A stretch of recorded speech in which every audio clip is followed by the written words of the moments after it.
Good afternoon, Bobby. Hey, Good Bobby. afternoon. Hey, happy Thursday. Yes. That's what I'm saying. Tomorrow's Friday. Okay. That's right.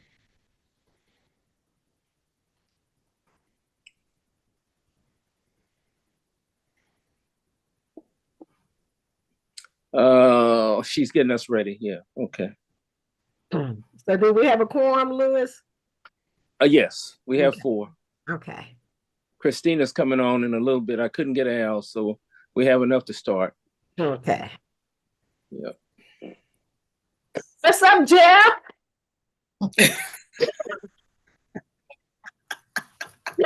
Hold on, I'm Okay. in mute. I'm good. How are you? All right. Are we ready, Sue? We are live. Okay. Good afternoon, everybody. It's 4:34 p.m. on February 15th, and we're going to start the investment meeting with a roll call. Angela Banks, Here. Christina Bennett, Lewis Cross, Present.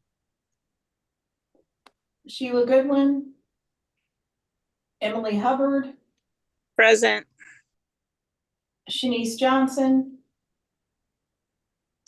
Yvette Levy, Martell Mann, Bobby Richardson, Present.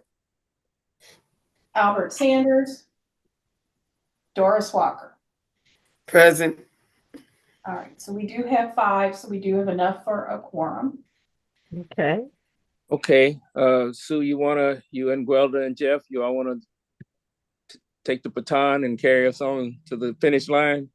Yeah, just let me know where you and Jeff and Gwelda which item you want to start with, and I'll pull that up. Well, I think we had the acquisition up first, but since you don't have some of your committee members, do you want us to punt that to the after you get more people? Sure. Okay, Jeff, do you want to go ahead and start out with the performance report? Sounds good.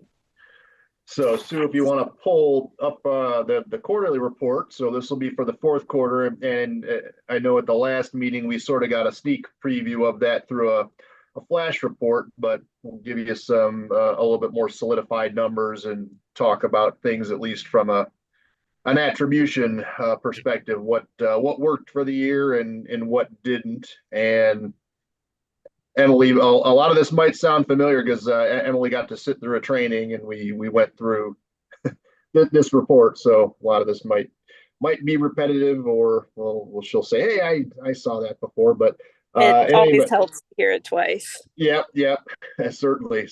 So, Sue, why don't we jump to PDF page 4?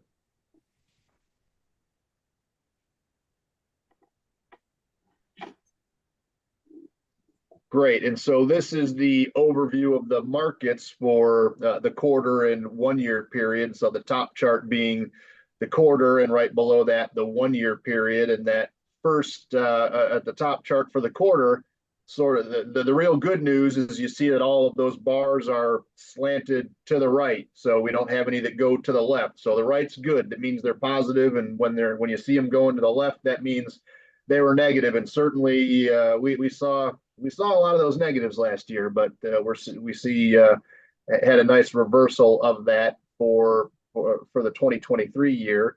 That top section of bars, those are the equity markets. So all the way at the top, the darker one, that's the S&P 500. Those are the large cap stocks, the big names, the Microsofts and Apples and Coca-Colas and all of those things. And right below that, the Russell 3000, that's kind of everything. That's the S&P 500 plus the segments you see right below it. So Russell 1000, which actually encompasses the S&P 500. So sorry, that's a little bit confusing. And then Russell Midcap and the Russell 2000. But the Russell 3000 is really what we refer to as the entire market. It's the large caps, it's the mid caps, it's the small caps, it's everything value and growth. And it really gives us the best view of what went on there. And you can see where that sort of sits in the middle of all of the other equity areas return wise. And So the S&P 500 at just shy of 12%. But the good thing that we saw, which is a nice reversal from last year, is that the Russell Mid Cap and the Russell 2000, those are what the market looks at as to be a little bit more riskier than those large cap stocks. Those were out of favor last year. In the prior year, for this latest quarter, we saw a nice snapback there. So mid cap stocks almost 13%, and then small cap stocks at 14%. So that was good. If you jump down to that bottom chart, and I apologize for jumping around a little bit, but you can see where even with a good quarter where the mid and small caps were ahead of everything else, they still trail for that entire year. But a 17% return for mid cap or small cap stocks is still a very nice return, and still adds a lot of value and gets the system well above its mark for the actual return assumption. So a very good contribution across the board. And then you can see where those other areas of the U.S. Stock market did for the year. So those large cap stocks at over 26%. So a very favorable year for U.S. stocks. Also not a bad year for international stocks. So again, think about the previous year where those were really not great. And just focusing in those middle sections of bars, those are the international categories. So the all country world, so that's you see as ACWXUS. That again is really everything outside of the U.S. So it's developed markets. So it's all of developed Europe and Asia, and then which is the bar right below it is the EFA. So those are the developed markets, and then emerging markets right below that. So again, you sort of see from that trend of emerging markets still at a very nice return at 9.5%.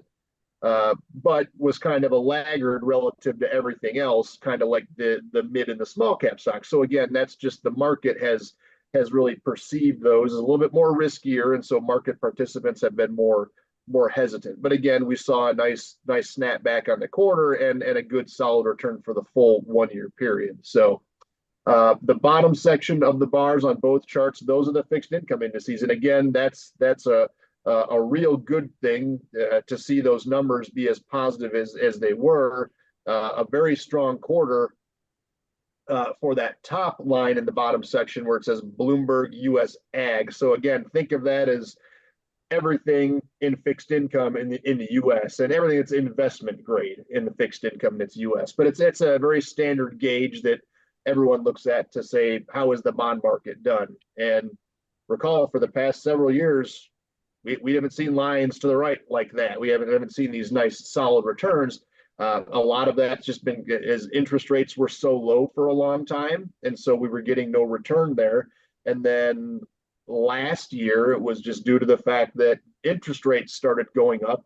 And remember, that's an inverse relationship. When interest rates in the short term are going up, that actually goes against short-term bond prices. And so that's why we saw such a bad year last year. So why is this so different? Why do we see those nice returns for the quarter in fixed income, and also now in a good positive territory for the year? Well, it's because the Fed finally stopped raising interest rates. So that's good. The fixed income market likes that. And also we get this nice added benefit with interest rates being at a higher level now.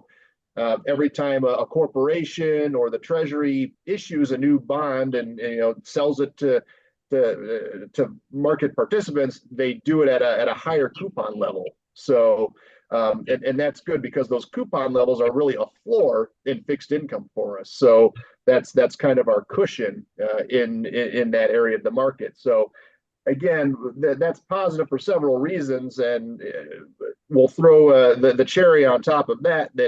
Should the Fed be in a position, which a lot of folks believe that might happen later in the year, to start lowering interest rates, that also provides some fuel behind the fixed income markets and continues to give us some good returns. But all of that being positive, and the fact that, again, we always talk about diversifying assets and being in different asset classes, and why do we do that? It's because in some markets things don't do as well as others, and you get that offsetting factor. We didn't see a whole lot of that last year, but we're starting to see it more this year. So some asset classes not doing as well, but others really having a nice offset. And all of that combining to get us our 7% return assumption that we want to get over that longer term. So we think we're in a really good environment right now to have that delivered. So I will pause there and see if there's any questions on the major markets. Okay, if not, Sue, why don't we jump forward to page 12? PDF page 12. Okay.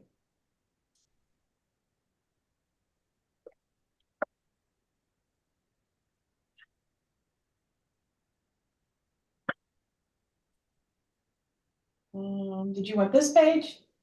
I think my page numbers might be off. I'm looking for the asset allocation Oh, okay. chart. Yep. Sorry, if for some reason when I was writing down my page numbers, I think I was looking at an old version. I apologize for that. So this is the asset allocation charts as of the end of the year, and again, everything you see in that top chart is really a graphical representation of what we have down below. So sometimes a little bit more pleasing to the eye. We're not looking at a bunch of figures that are all over the place, but they sort of tell us the same thing. And we like to look at the chart just to say, are we in compliance with our asset allocation policy as it's outlined in our investment policy statement? So, bottom line answer to that is yes, we are. And this is sort of the proof statement. And again, how to read this chart up at the top, each asset class is outlined, and you can see what those asset classes are to the left. Starting with large cap equity, going down through the different equity categories, then down through your multi-sector areas, fixed income, and down to the privates. The gray shaded areas, those are the allowable ranges. So that's where we're allowed to let the actual allocations fluctuate within those ranges, and as long as we're inside of those, we are in compliance with the policy. The line that goes up and down between all of those shaded areas, that's the actual target. So ideally, we want to be on those targets. And then the triangles, upside down triangles, that is the actual. So that kind of shows you where we might have deviations between the triangle and the line. That's a deviation, but again, in compliance if it's in the shaded areas. So again, why do we talk about this? Why do we focus on it? Why does it matter? Because when you have a pension fund with a long-term policy and an objective that we're trying to meet, there's things that can make that harder to do. In particular, if you start to let asset classes get too far afield, and I'll use equity as a great example. So let's say we've had a really good large cap equity run, and if that triangle all the way at the top went all the way to the right, and we were now overweight equity and then had a very short-term reversal, then all of a sudden we are now taking a loss in an area that we were overweight. So it sort of magnifies the extent of a short-term loss relative to our policy. So that's where we want to be longer term. So that's, again, there's a lot of studies, and I know we've had some discussion. I think we've shared some charts with the committee in the past that really market timing and trying to say what our equity is going to do tomorrow. Should we be overweight there, or international or emerging markets? We think that's going to be the place to be. Should we overweight that and take on too much risk?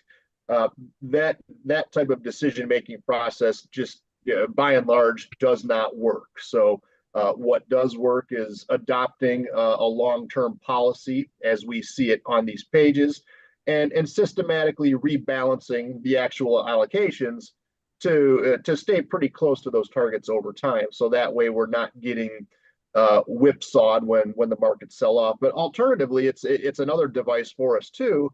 And I'm sure everybody's heard that the adage before of buy low, sell high.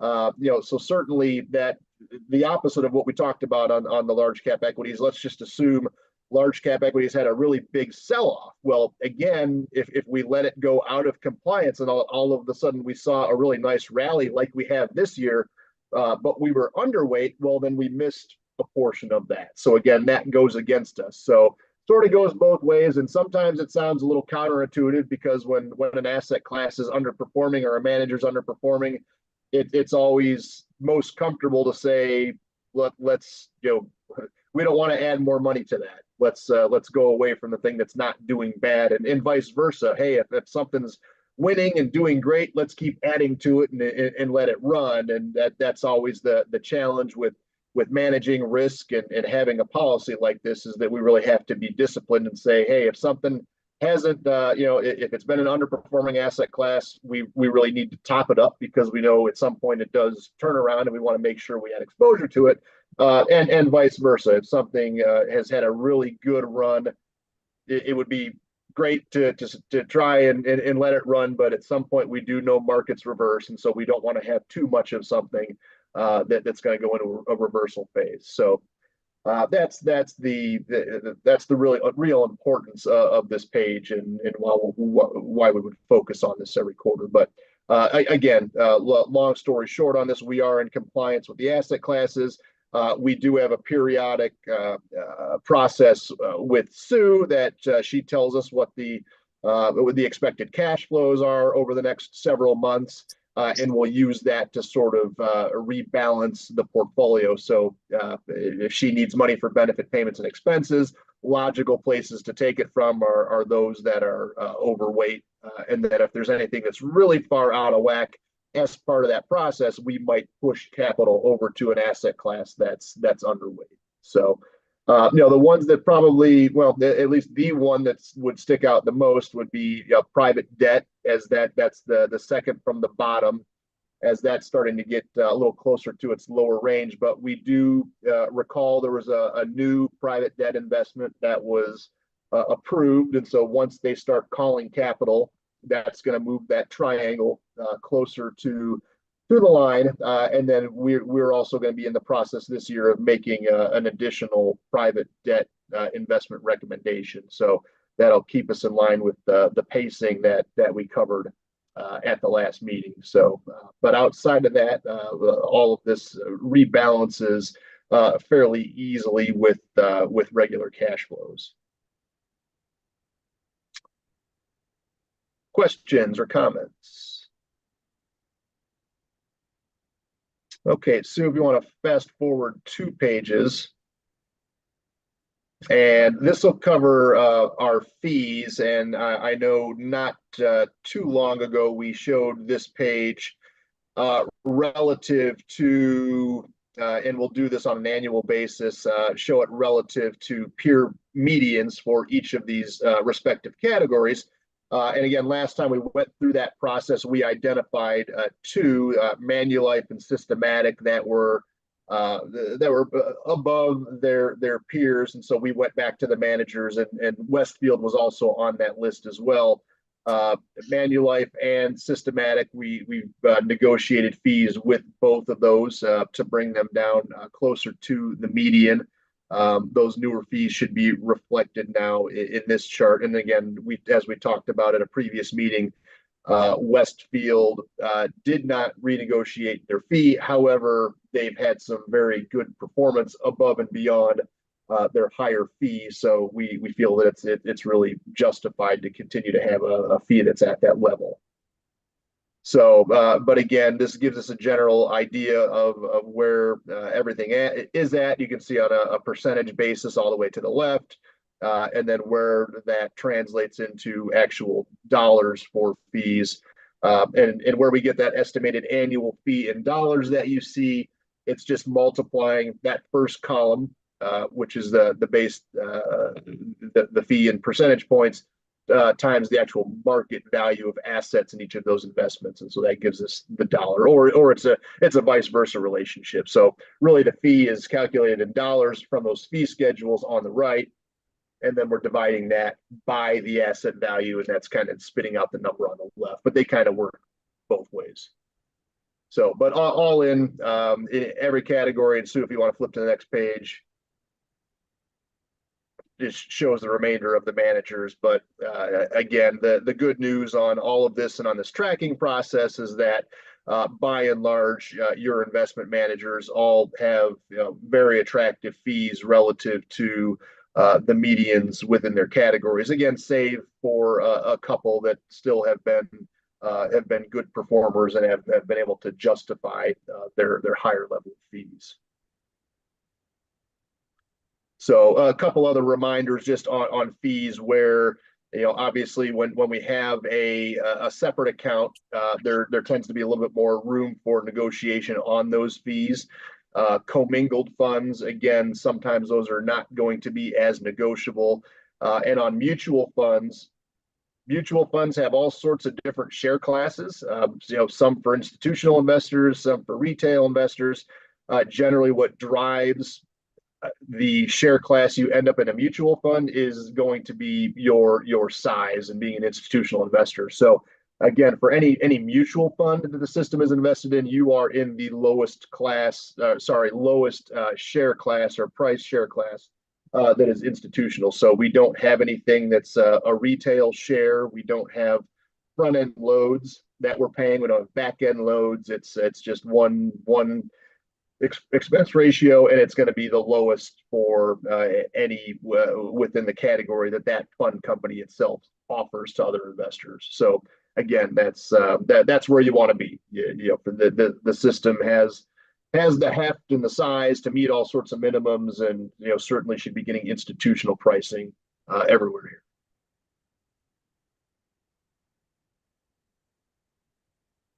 Okay, Sue, let's jump forward 3 pages. Oh, there you go. Landed right on it. So another bit of good news relative to where we sat a year ago from now is just with our outreach and discussions with the investment managers on the MWDB brokerage goals that everybody's really in line here. So Systematic was marginally under for the year by about 3.3 percentage points, but all things considered, where the rest of the group is, we're in pretty good shape at the end of the year. So Lomax, you see, was at 66% relative to their 33.3, TCW at 100% relative to 33.3, and then Westfield at 37. For the international manager Causeway, their goal was 10%. They're well above that at 26. Ernest on the fixed income also with that 10% goal at 51. So they did a really good job. And then Exponence on their global equity portfolio, who also has a 10% goal, came in at 11. So by and large, as a group, really good job meeting those requirements. Okay, Sue, let's jump forward to it's going to be the first annualized performance page.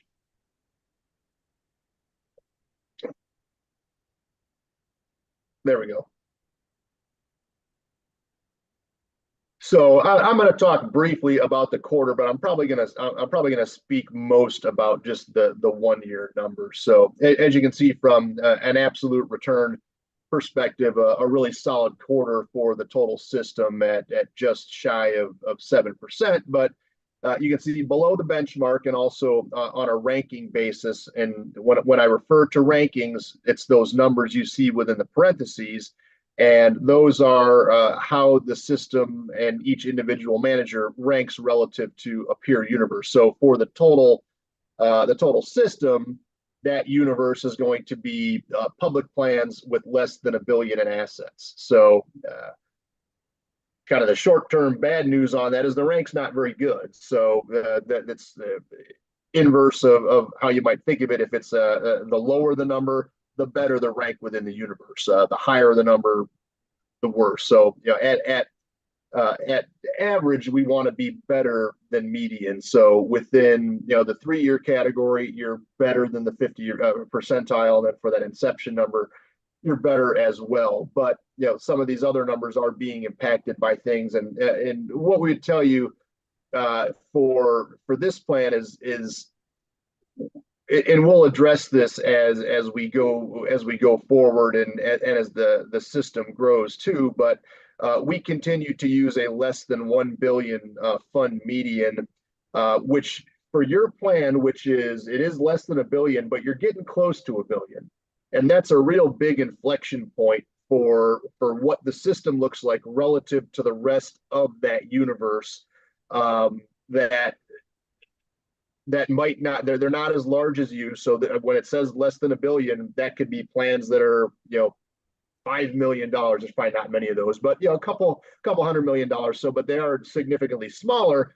And some of them, just because of their size, don't have the latitude to do some things that the system has done, in particular in alternatives. Now, again, while we like the alternatives for the private equity, the private debt, for what they will do for the system in the long term, there are things that, such as making an initial investment, having it sort of sit in cash, not working, or going into an investment that still needs some time to grow and do great things on the back end. But in the short term, some of those alternatives might be a drag. And in particular, in the market environment we've seen over the past year, if you didn't have any alternatives and just had all of your money, indexed in the S&P 500 and some sort of liquid bond index, you did extremely well because it was just a really good year to have a very simple structure like that. Now, again, do we think that over the long term that's going to continue to be the case? No, we don't. Otherwise, we wouldn't recommend having these different asset classes within the portfolio. But it just because of the deviation and how things there were very simple, like a stock index or a bond index looked over the past year, that really helped out smaller plans that have more simple investment structures, more assets that might be indexed. They looked a lot better in this particular year. So the longer term numbers, again, will still be a little bit more indicative of the previous structure relative to when we came in and did some restructuring. So again, the things that we really focused on were eliminating risks in areas of the market that just weren't adding value, evening out style, evening out capitalization, other things that were sort of creating some historical excess volatility for the plan. That again, we think over time is going to play out. So again, the longer term numbers in line with the benchmark, so that's good. We like that, but we do want to see those universe numbers come up. And again, we do have to sort of take that universe with a grain of salt, because being at this $850 million level relative to a group that by and large you're in a position to be like a $1 billion plus fund, but you're not in that category. So again, something that we'll take a look at and we'll think about, and maybe if there's something we want to look at differently from a universe perspective, we might want to think about it. But certainly when this plan crosses $1 billion, that's definitely going to be an inflection point to say, let's start looking at you versus that larger universe. And that's by and large going to be plans that have a lot more of the alternatives and more active management in places and things that have caused these short-term deviations. So from a relative performance standpoint on the fiscal year / 1 year period, and those are going to be the same period. Again, a great year at almost 11.5%, but off of the policy index and the median. And there's really going to be two and maybe a third explainer in there. But the first is going to be the Edgar Lomax return. So if you scroll down, just looking at the bottom of the page, that's the Lomax returns relative to the benchmark for the year. So they had a tough year.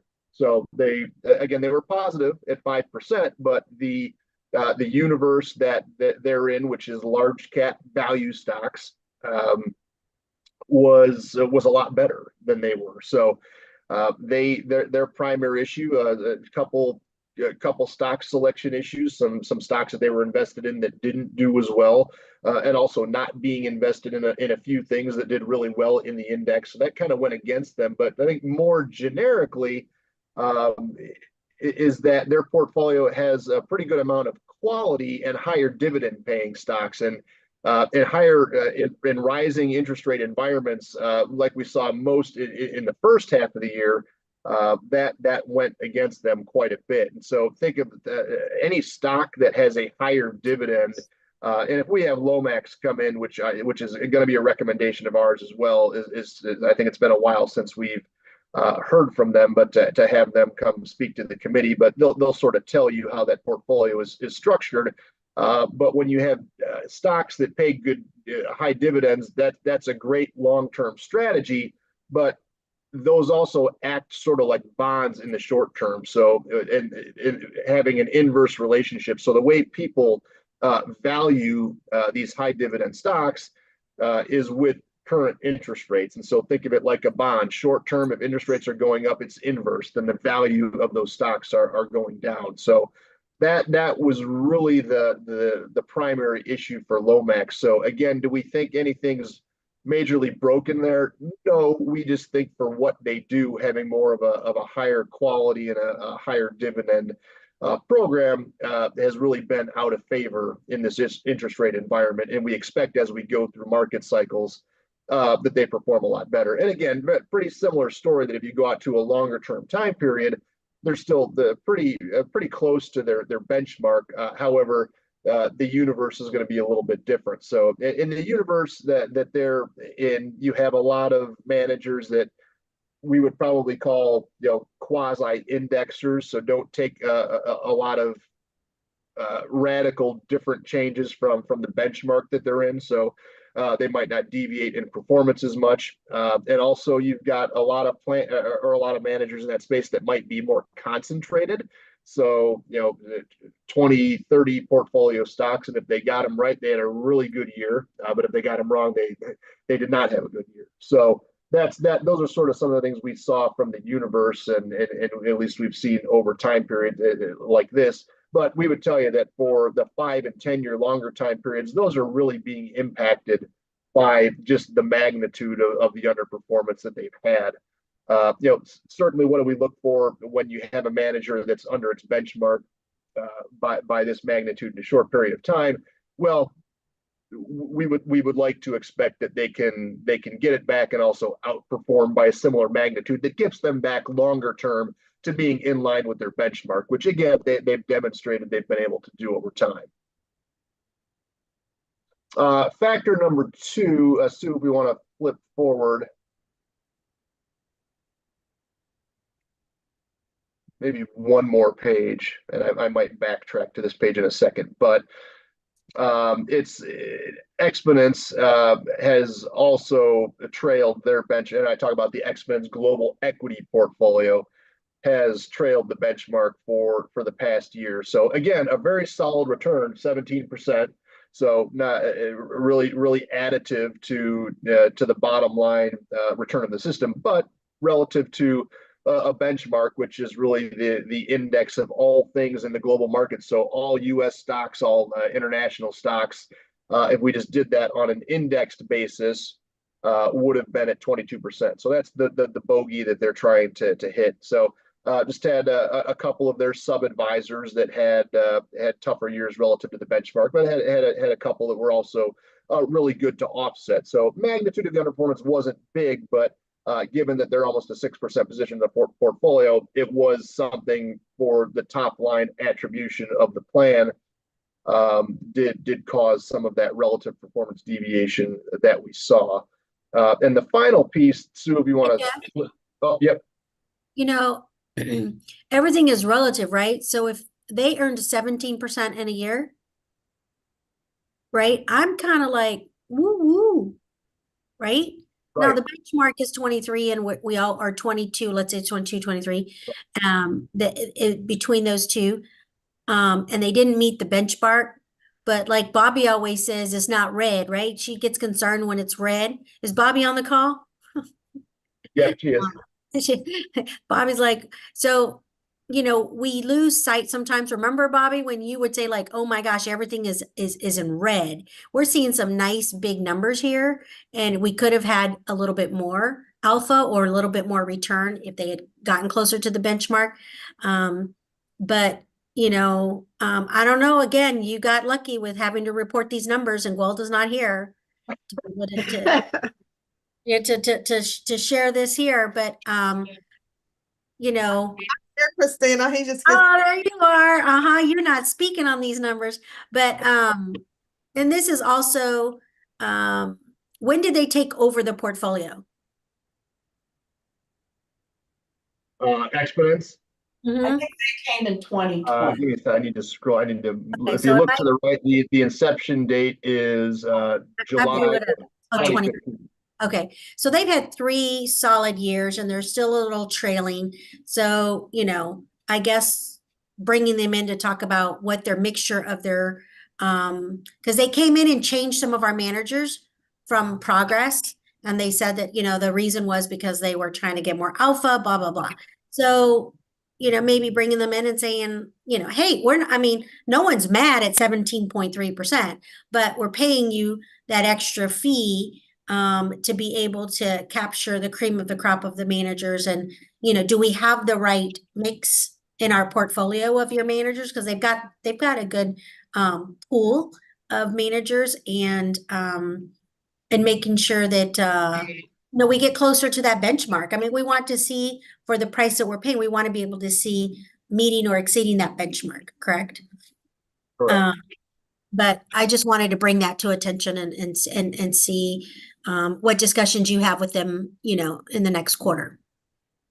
Right. So no, and I know Gwilda and I, prior to this meeting, we did sort of ask them for a detailed attribution. And again, probably better that because we sort of saw where it was coming from. But at the end of the day, it's, are you, and for them, are they comfortable with their sub-advisors? Are they looking to make any changes? And certainly we'd like to hear that story. So again, that's another one that we certainly would add to the list, because we are putting together an agenda for managers that we do want to have come in for updates. So I think we would put them sort of up on that priority list along with Lomax as well, to come in. So, but you make a great point. It's always easier to have this discussion and look at these things when the numbers are nice and solidly not red, as you said. And that's always when we become more critical if you have a red number and underperformance, then that's always more critical. And I think we,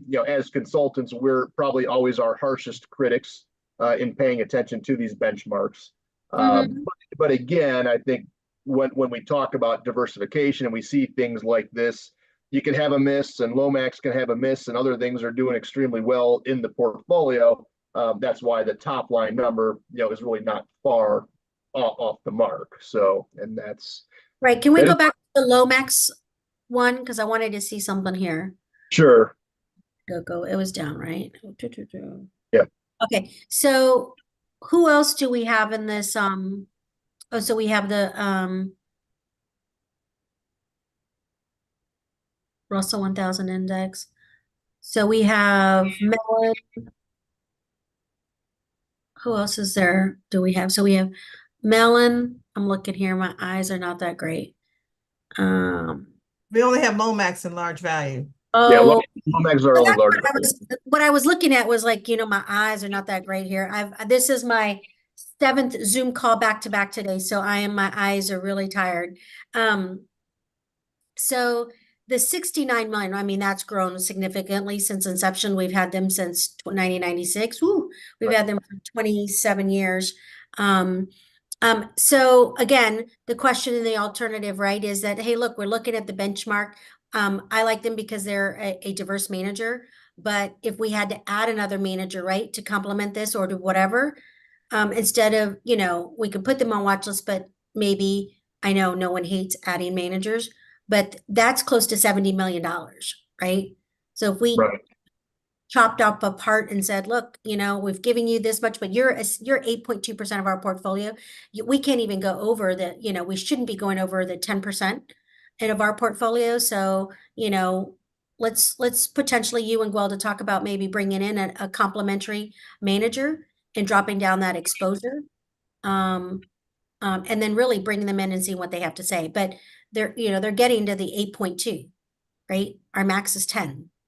Right. And when you have an 8.2, that's a significant shift if you're off, you know, 100 to 200 basis points off the benchmark.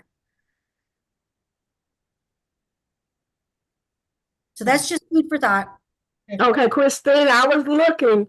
Believe me, I was gonna do thumbs up, Jeff and Gwelder. I was doing thumbs up. So that's just food for thought for you guys to talk about, and see where we are. Okay, Okay, yeah, we can certainly, and we'll think about it from a timing perspective if we want to.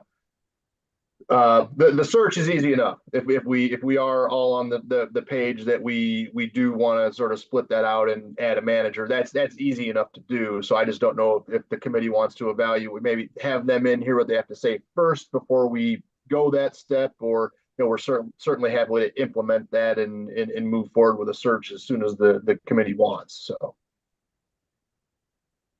Yep. if you want that, we would need a motion. Oh, yeah. I mean, I'm just throwing that out with the committee. I mean, the preference is to bring them in and talk about it, but we're still, we're at 8.2% of the portfolio, and that $69 million does impact whether it's up or down, right? If they're off the benchmark, if the benchmark can be,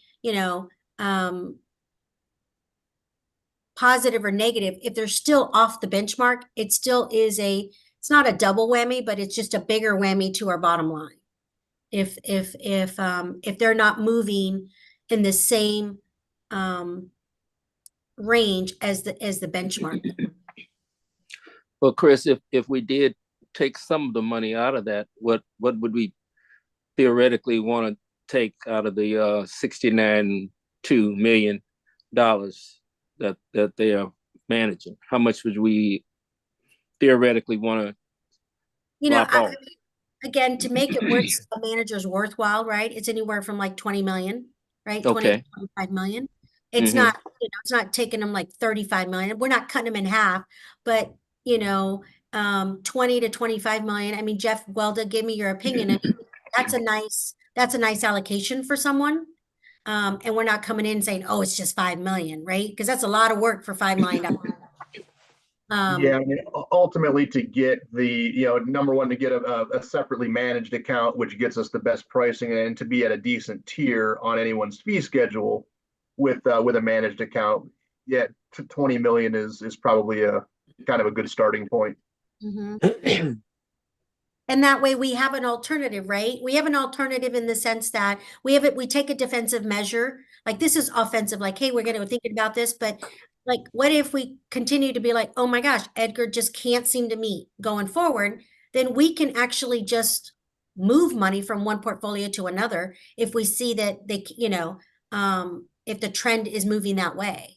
Jeff, do you agree with me? Or so no, I do, and Gwelder, let me know what your thoughts on this. But we can certainly we can sort of get we can start getting a search together that, again, maybe we don't have to act on it, but we can at least show the committee what's out there and how it compares to a Lomax, and then everyone can sort of make that decision. And I think by the time we sort of have that together, maybe we'll have had Lomax in, and we'll see what the committee thinks, but maybe the next meeting might be a good one. And I forgot what we had on our agenda or our timeline. I think we had private debt coming in March, or a recommendation for debt coming in. That might be a tough one to have a manager in.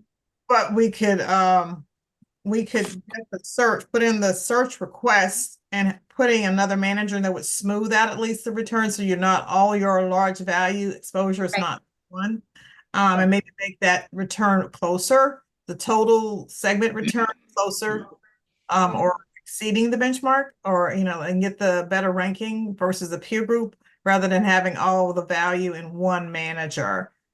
We kind of did something similar in large growth. We got rid of an active manager, but that was because the benchmark concentrated. We split it between an index manager and an active, and as you'll see probably going forward, that actually helped. So we can take a vote tonight. We can make a recommendation tonight that we start a search. And you don't have to determine the amount now, but we could go ahead and put in for a large cap value search. And as Jeff stated, let's just see what else is out there. And then we could determine the allocation. We could tell the group managers minimally $20 million would be the Yep. bottom. So, whatever pleasure of the committee, we will go forward with that.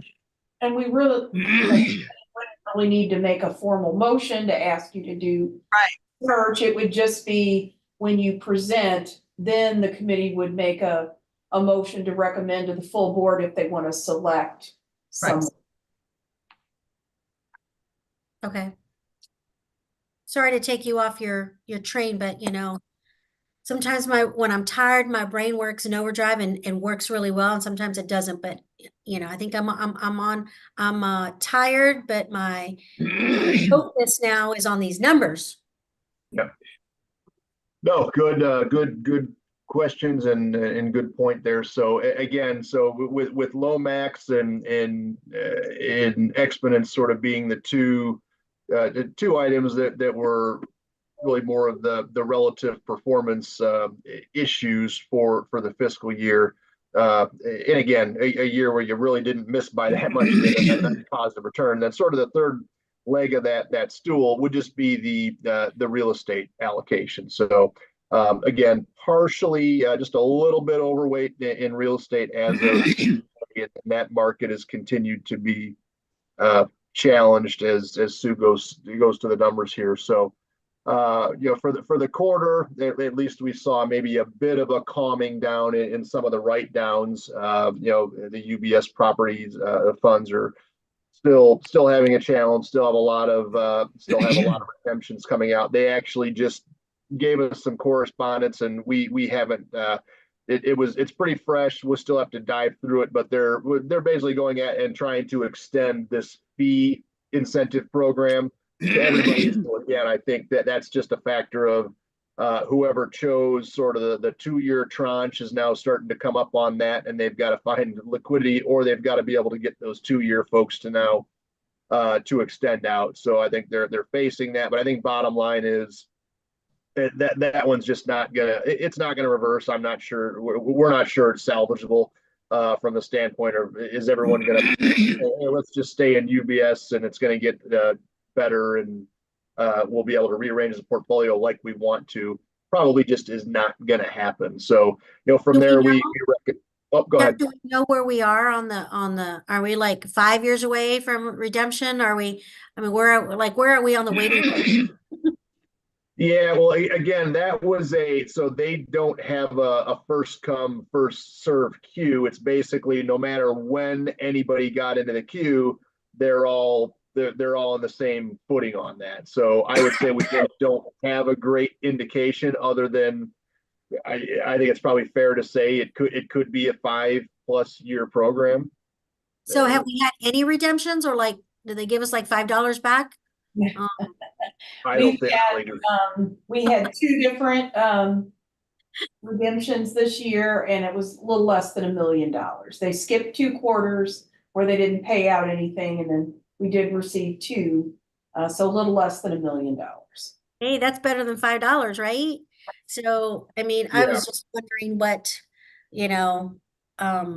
again, my frustration has been that my recommendation has been to get out of this for at least 5+ years, and we never put in that redemption. We just kept saying they'll get better, or you can, put a redemption anytime, and not realizing the mechanics of it is what's frustrating. So I appreciate those constant updates, Sue, on these portfolios, because I mean, again, Bobby, they were nice. They didn't put them in red. They put them in blue for you, Bobby. I see. Thank you, Jeff Welder. You see a smile on my face, don't you? We know that red. It's like the matador with the cape. It's angers the bull. That's right. They psychologically changed it on you, Bobby. I see. Wait till I see you in person, Jeff. So I was gonna come down next month for the meeting, but I don't know. So I'm sorry, I keep interrupting you, Jeff. So again, this is the real estate portfolio. It is what it is. Yeah, so bottom line, this was sort of the other factor, just because we do have a slight bit of an overweight here, and this was one of the few negatives in the portfolio. That's something that, again, that kind of hits us on that relative performance factor. Again, not as big as the equity portions that were relative performance drivers, but again, it's there. And the problem here again, and I know we face that, is that there's really nothing we can do. Whereas with a Lomax or Exponents, if they continue to not perform, those are very liquid portfolios where we can switch the money around if we need to. Yep. Yep. So this one we're unfortunately handcuffed. And what month do we report our private equity markets or private equity report? Yep. So that's you queued it up. I had two more things that I wanted to cover, because I want to make sure we have enough time for Gwilda to cover her section. But so Sue, if you want to jump to page 84 PDF, and then I'll back up after that and talk about the watch list.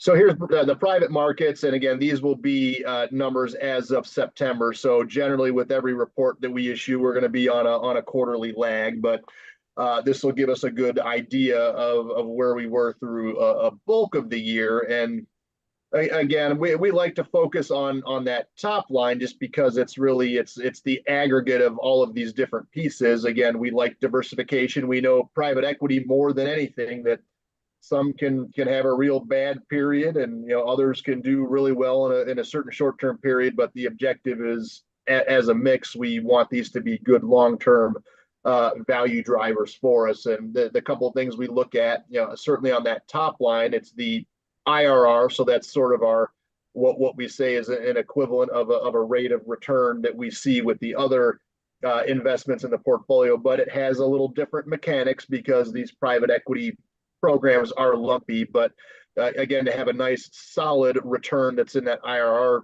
category is good, and we see that at almost 11% for all of the markets. And then you can sort of scroll down, and again, as you would expect from any private equity program, you see some negatives in there, but you see some nice big double-digit positives across a couple of managers. But all in gives us that nice top line rate of return that we've had with the program. So that's good. It's successful. Another way to think about it, as we look at that next one too, that's a TV. Oh, go ahead. Go back here. So I want to explain something, because I always try to be conscious of our trustees. So when you look at Fairview, right? We gave them an allocation of $6 million in 2022, but we still have to fund them $5.1 million. So when we see that negative return, it's not a negative return on the $6 million, right? I just want you to explain that, so that people see that we understand what that negative return means as relative to the full capital commitment that we made. Right. No, that's a good point. So, and again, that's why and I'm going to talk about some of those measures to the right of the IRR as well, because that's a really good point. That's why we try not to make this IRR be, and when I say IRR, it's internal rate of return, and that's a standard return calculation that's been used for decades for these private equity funds. But again, it really it's ultimately a discount rate that says whatever your investment is worth today, and that's the market value relative to what has actually been drawn. And when we say drawn down, that's the money that the manager has actually called from us and has put to work, and then sort of takes into account how lumpy that can be over time. And it backs into a return number that sometimes is a good indicator, and sometimes it just is not, because of, as Christina mentioned, just these returns can be lumpy. And Fairview is a very good example of someone that we've got a lot of commitment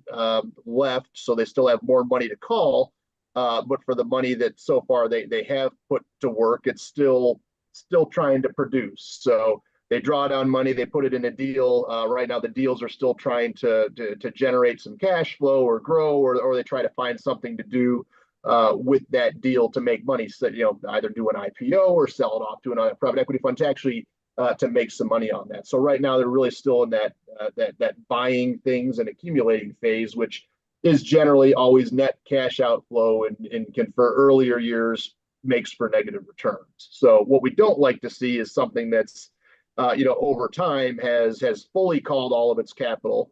It's had 5, 6, 7 up to 10 years to make investments and to realize gains from investments, and then still have a low or negative IRR. Those we don't like. So now, because that IRR can be lumpy, that's why we look at some other things, like right next to it is a multiple. And again, this sort of goes to Christina's concept of how well have we done with the actual money that again, we've got a big commitment, but they've only called a little bit of it. So how much have we actually given them, and then how much have they given us back relative to that? And that's where that multiple comes from. So and that's really calculated from the 2 columns, drawn down and distributed. So if they've and then means back go to ahead, us. Christina. So, right, so distributed means back to us. Right, correct. Given back to us, and then plus market value, which is what they still have invested in things that are out there and being valued. So you sort of add that and then distribute it together relative to what that we've given to them originally, gives us a multiple. 1 is the baseline on that. So if you're 1 or better, that's good. That means they've given us back, and we have market value still remaining that's at or above how much we've given them. And if it's below that, so if it's a point, like you look at Asia Alternatives is a 0.9, that means they're sort of below that guidepost. So relative to what we've given them, the total market value plus distributed is below that. So they're not at this point generating positive return. The 2 next to that are really benchmark relative items. So the direct alpha, and then that KSPME, which is it's a private market equivalent. That's those are fancy ways of saying, if we took the money for any one of these managers and given them to them in the same way we phased it into each of these private equity managers, but put it in an index instead, how would we have done relative to the index? So that's what that PME number. So again, it has a 1 baseline. So if it's 1 or better, it would say, if we were to put that money into an equivalent index, did we do better than the equivalent index? And again, we what I'll use as an example, if it's a US based private equity manager, so they're doing deals in the US, the private market equivalent would be the Russell 2000.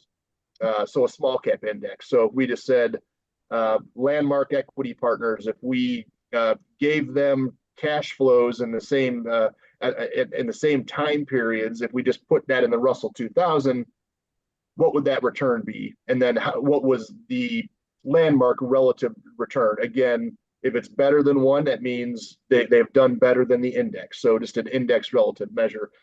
Direct alpha is just a way to look at that from an annualized return perspective. So for however long we've been invested in each of those investments, on an annualized basis, how much better have we done than a benchmark? So Crayhill's principal strategies, where that's 28.5%, that just says, again, if their equivalent was the Russell 2000, and we invested over the time period since 9/30/2023.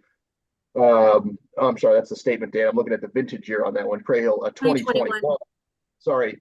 For that period, we would have done 28.5 percentage points better by being in Crayhill relative to being in the Russell 2000. So that's kind of how to look at those.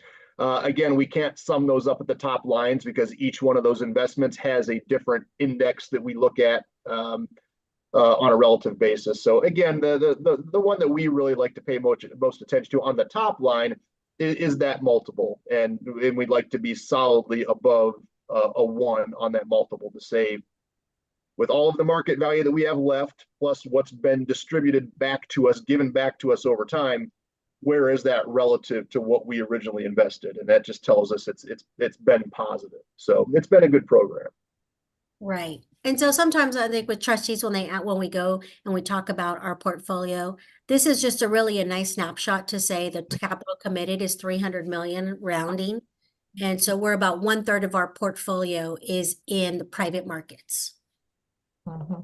So I hope that helps other trustees.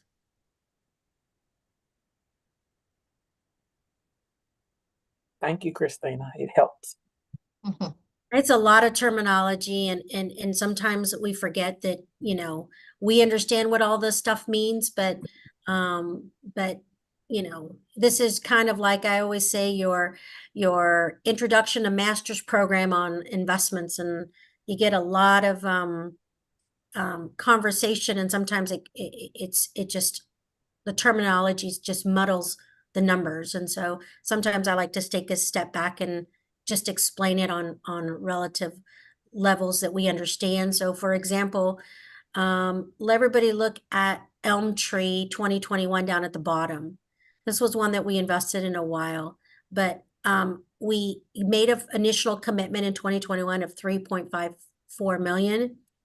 And you look at what they distributed back to us, 3.833 million. So that was almost a 25% return for us. So that was, you know, that was a big win for us on that. It was supposed to be out there long term, and they've done this already once, maybe twice, where they go out to market, we get involved, and then they sell their portfolio and produce a pretty good return for us. And that one was a unique product. That it was more like a fixed income real estate product that returned cash flow to us on a monthly basis. So you know, it's nice to see the decisions collectively as trustees have made over time. We, in this pool here, I don't think that we have, besides that little bitty one that we had forever, see really negative numbers. So we've had really good guidance from our consultants in helping us make the best decisions we can to generate returns for our retirees. So again, thanks Jeff and Gwilda for helping us understand these private markets a little bit better. And these are the ones too that again we want to make sure that going forward, that when we are making these recommendations, that we're at least having managers or or our research folks come in and spend that time, Christina, of saying, what is this thing? We know it's complex, but let's kind of break it down to make it digestible. So we understand what we're going into. And again, because this portion of the portfolio, relative to all the other things that we talked about, where we can, like a low max or something else, where we can sort of reposition it quickly because it's liquid, we can't do that here. So it's what we commit to here. We're and again, you see from a lot of these vintage year dates that we're in these for a while. And once you're in them, you can't really do a whole lot with it. So we want to make sure going in that we know what we're getting into, and also that we have a high conviction that it is a good investment we're going into. Absolutely. And again, we've been very consistent and prudent in that, there's a few of them that are out here in the high teens, but we predominantly stay within the $5 to $10 million range on some of our allocations. Some of them, like Elm Tree, when we started, it was a brand new fund. It was a exposure to NEPC, and so we were taking a smaller risk on it just because we were the first firm that NEPC was able to get into Elm Tree. So again, we've made some really good decisions here over time. Vista was a really good one as well in 2013, at the bottom of that first section there. So again, I just, these are longer term and they're not so much riskier. They're just illiquid for us to be able to get out of. So I'm off my soapbox. I'm good. Thanks, Christina. Very, very good clarifications. All right, Sue, why don't we back up 2 pages? I want to make sure we leave Gwelda enough time to cover her section too. So this is the watch list, and you'll see on this, and these are purely quantitatively driven. So they're very simple, straightforward. If the manager has not beat the index for 4 quarters, that's the first column. It's going to say pass or fail. So they all have passed on that one. Has failed to meet the peer group median for the past 4. So again, we have everyone passing on that. But that's the next 2 that have been a little bit more problematic for a few, and that's over a rolling 2-year period. Have they beat the benchmark, and are they above the median? And so you see when you miss more than one in any of these categories, that's when they get flagged. And so and again, this is sort of driven by how we have it outlaid in the investment policy statement as well, that if they are missing more than one of these categories, that they should be flagged, and technically we would say are on watch. So at least on a quantitative watch. There's other ways we can watch list managers as well, that can be from a qualitative nature. If something happens organizationally, if their strategy changes, or if their team changes, or have a major news item that might negatively impact a firm, those are other items that we could say are for a qualitative watch. But these are the ones that really come out purely from the numbers. And so the ones that are getting flagged right now are TCW, Large Cap Growth, Fidelity, Invesco, Exponents, which we talked a bit about. And surprisingly, even though the magnitude of the Lomax return in the short term caused them to be below on that 2-year peer group median category, they're still passing everywhere else. So that's why it's sometimes the numbers that we see on a short-term basis for a quarter or a 1 year don't always translate into things that we see on these watch list items. And then Lazard being the last one, or sorry, Lazard and PIMCO being the other 2 that are meeting the list. So what does this mean for us? I think we've seen a lot of, I would say, interesting anomalies in all of the markets over the past couple of years that have caused deviations in manager performance from TCW. We've talked about in the large cap growth space that however you're positioned relative to Apple and Microsoft and a few other of these high flying names, you either got those right or you didn't if you're a growth manager. So that's really caused not only TCW, but a lot of very high quality growth managers problems out there. So we've again, while we're fine with performance watch on some of those issues, we also tread lightly and say, let's give them some more performance cycles to see if they can sort of rectify that. And then also when we get these performance items that are causing watch lists, it's really causes us to dig in with our research group and say, have we talked to the manager? Has something changed? Are they doing something different? Is there something inherent in their process that's not great that they're going to continue to underperform and cause these red flags going forward? So again, we really haven't seen that with any of these managers right now that are that have been flagged. We think it's just more sort of short-term performance deviations that are just for their certain areas of the market being out of the favor, but we're not seeing any manager at least in these categories that have done something that we think is bad, that we think we need to pull the plug immediately. So certainly watch list items. Let's keep a watch on this. Let's see if we can get some improvements from performance, and certainly from a research perspective, keep paying attention to any other items that might fall outside of a quantitative nature. So let me ask you this. So are we looking to bring in TCW? I mean, again, they also I wouldn't think so. I don't think so. We actually had them in. We had them in not too long ago. Yeah. And we know that the bulk of that is based upon the concentration of that Russell 1000 growth benchmark. So it's very explainable. A lot of large cap growth managers in that time period could not meet the benchmark because of the concentration, and that typically will bump up against what their risk parameters are. They're not going to allow to hold with certain, large chunks in one name.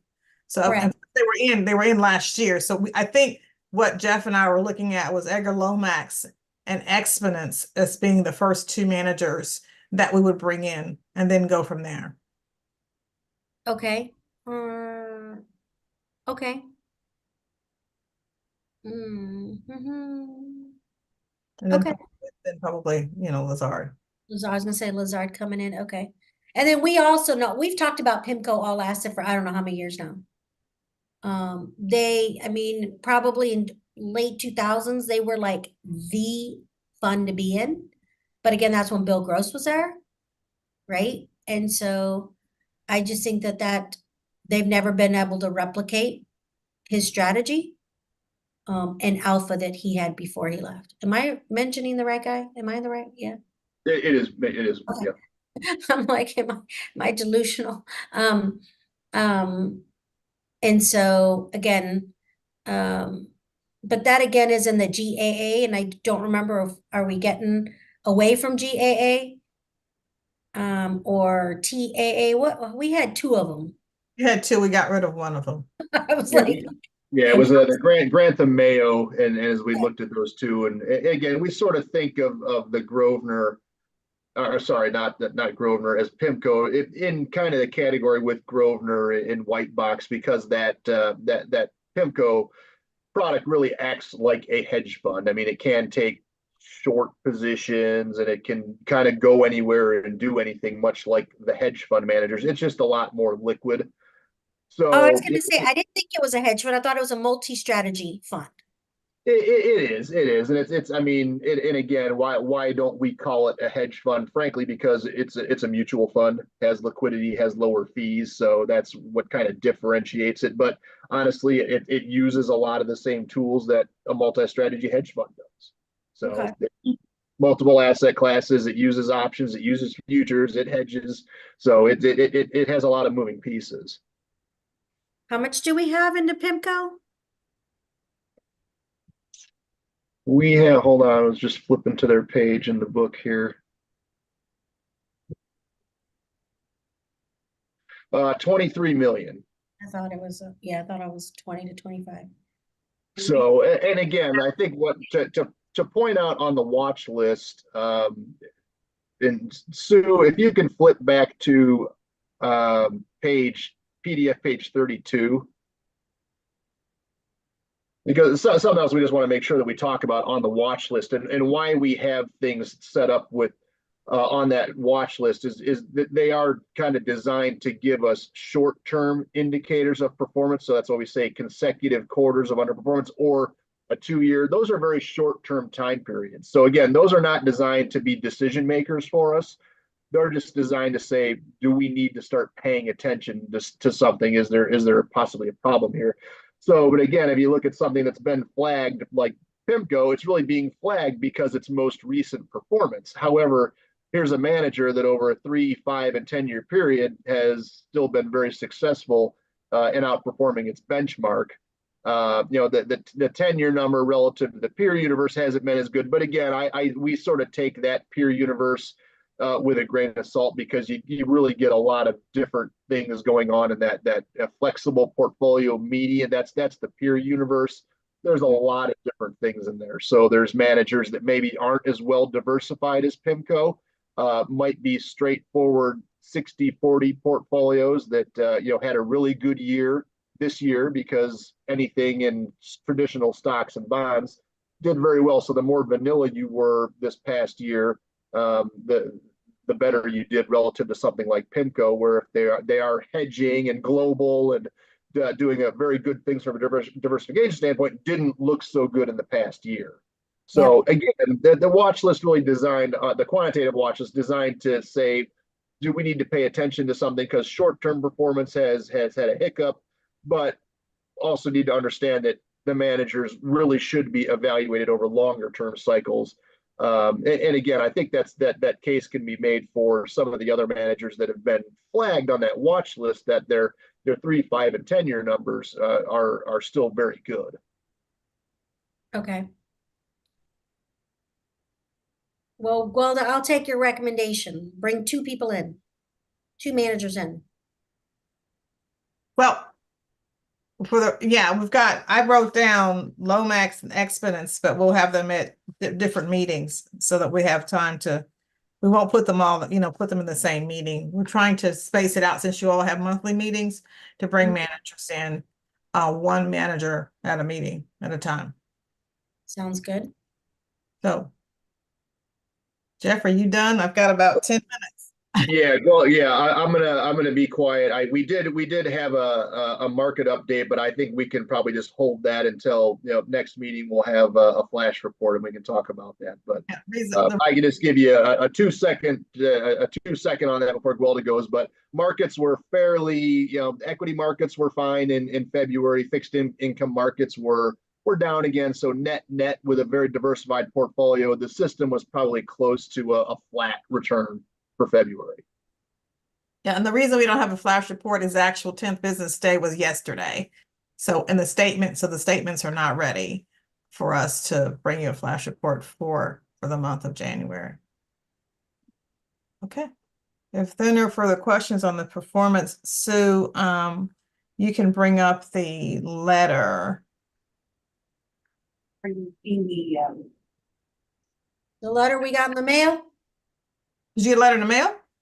She mailed it? Is that I the did one? send I did send it out with the notice, but this document. Oh. Okay. Yeah. Okay, I'll speak from this. I don't know why it came across this way because I used it and it didn't come across this way. But anyway, so you should have received, I know Sue sent out, I guess it was last week, where we sent out an announcement that ANCO Consulting was going to be acquired by Mariner. Mariner is a wealth advisory firm that focuses in on high net worth individuals. And of course, ANCO is totally institutional. We only do institutional business.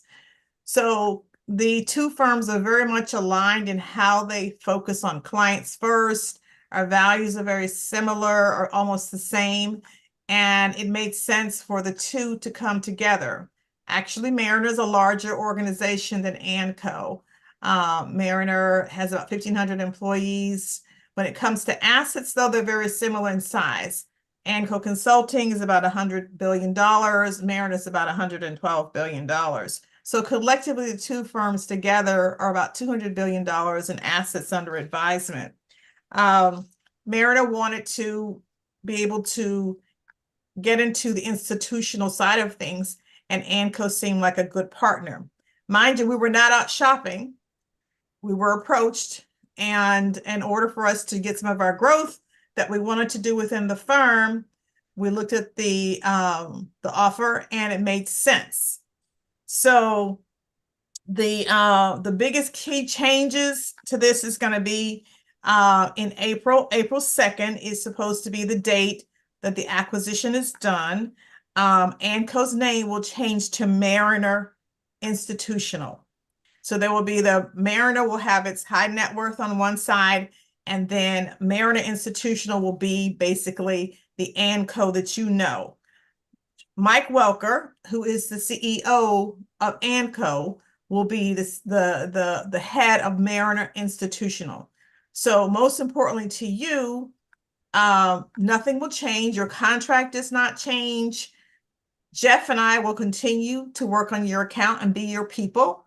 None of the people that you interface with respect to ANCO will change. The positives are our research group will go from about 15 people to over 60. We'll have more resources from a financial standpoint to bring you even better things. Your reporting is not going to change. Your people are not going to change. Your contract will not change. The positive things here are we still have our own separate ADV.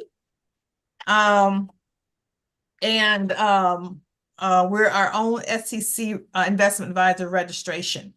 So the contract stays the same. We stay the same.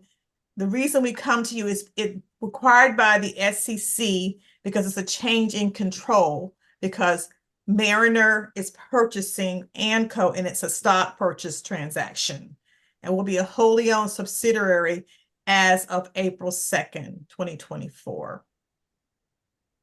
So Gwilda, do you need a recommendation from us? Yes, well, there is a consent form that we sent to Sue, and it's a consent to acquire, which is basically a consent to sign the contract, and name change. So we would like for the committee to recommend or have a vote to consent to the acquisition. So Sue, do we have a meeting before this goes live? We have the meeting on February 26th.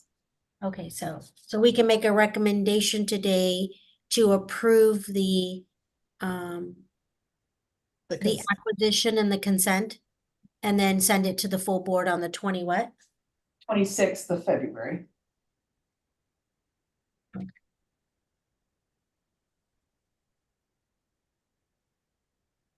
So that was basically my part of the of the meeting. But I would, if there are any questions, please feel free to ask me questions. Jeff and I will try to answer whatever you have. If there's something that we don't know, we can take it back and get the answers back to you. Jeff, is there anything? I have a question. Go ahead, Doris. Go ahead. My concern is this: how long did y'all know about this transition? We found out. We found out what, 2 weeks ago? 2 weeks ago, Jeff, or a week ago? I can't remember. We came to you. We came to Sue the day we found out about it. We were allowed to talk to clients about it, and then it went public 1 day later. And what happened? So Doris, what usually happens is the senior management or the owners basically go into negotiation, and it's a quiet period. So even the employees don't usually know. They know usually right at the same time. They can't disclose it to the employees within a short period. They have to go to public. So the fact that Jeff and Gwilda probably didn't know, they maybe knew 12 to 15 hours before public. Chris, I wasn't asking that for that reason. I know when employees can't talk. I just wanted to know when they knew. That's all. We found the date that we found, we were able to say, okay, the acquisition is going to happen was February 6th. So it's not even, it's a little bit over a week. And it went public on the 8th of February. But one of the newspapers was sitting in a board meeting. I believe it's in Michigan. Like Sue was talking about earlier, and they got a hold to, they sat there in the meeting and they published it before it was actually supposed to be announced publicly. So as a result, Sue sent out the information prior to when we were supposed to, we could tell the clients, but it was sent out prior to the actual announcement. But we didn't find out. Thank you. That's all I needed. Thank you. Yeah, sure. Is there any other questions from the committee? Sue, do you have a motion prepared? I do not. I apologize. Okay, I'll make a motion to approve consent for merger for Anco to Mariner. Acquisition. I'm sorry, the consent for the Mariner acquisition over Anco. Richardson second. Is there any questions? Hearing none, Sue, can we get a roll call vote? Angela Banks, Yeah. Christina Bennett, Yes. Louis Cross, Yes. Sheila Goodwin,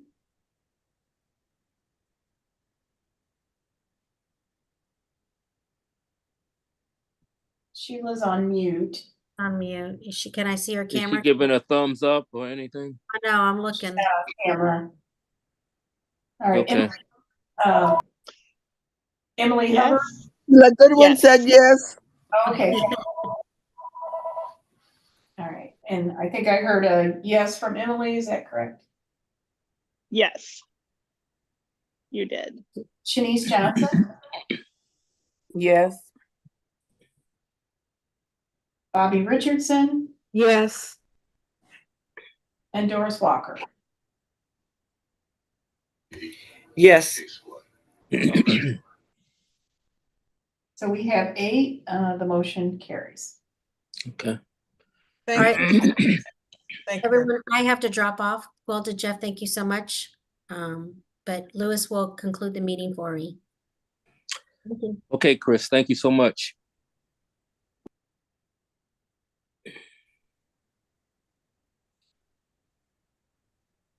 Let's see. Are we all done?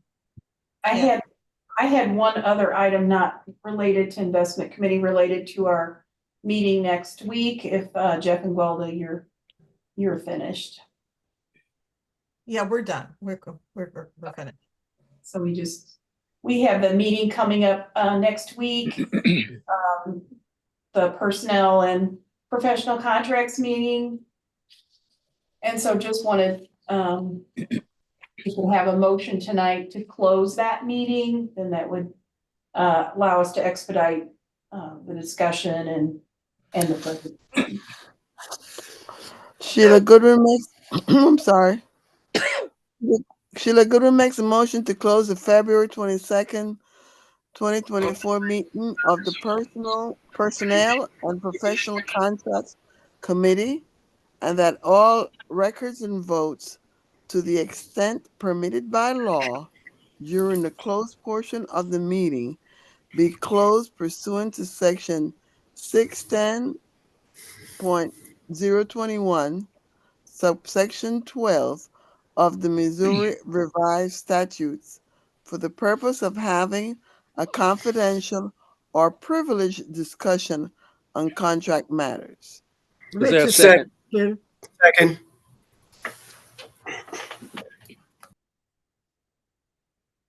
All right, was there any discussion? Are we ready for roll call? Yes. Angela Banks? Yeah. Christina has dropped off. Lewis Cross? Yes. Sheila Goodwin? Yes.